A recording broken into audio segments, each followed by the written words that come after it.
మహావిష్ణువు శంఖం పేరు పాంచజన్యం. సాధారణంగానే హిందూ సాంప్రదాయంలో శంఖానికి చాలా ప్రాధాన్యత, ప్రాముఖ్యత ఉన్నాయి. ఇక సాక్షాత్తు శ్రీహరి ధరించిన శంఖం గురించి చెప్పనవసరం లేదు. ఇది సాగర మథనంలో ఉద్భవించింది.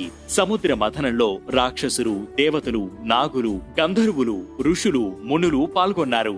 5 వర్గాలకు చెందిన వ్యక్తుల కృషితో వచ్చింది కాబట్టి దీన్ని పాంచజన్యమని అంటారు.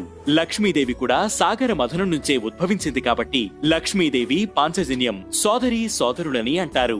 ఎక్కడైతే శంఖాన్ని నిత్యం పూజిస్తుంటారో, శంఖనాదం చేస్తుంటారో అక్కడ లక్ష్మీదేవి అనుగ్రహం కూడా ఉంటుందని నమ్ముతారు. వేదాలు, పౌరాణిక గ్రంథాలలో పాంచజన్యం విజయం, కీర్తి, ఐశ్వర్యానికి చిహ్నంగా పరిగణించబడుతుంది. కౌరవ పాండవుల మధ్య మహాయుద్ధం ప్రారంభమైనప్పుడు కురుక్షేత్ర యుద్ధరంగంలో శ్రీకృష్ణుడు మొదటిగా పాంచజన్య శంఖాన్ని ఊదాడు.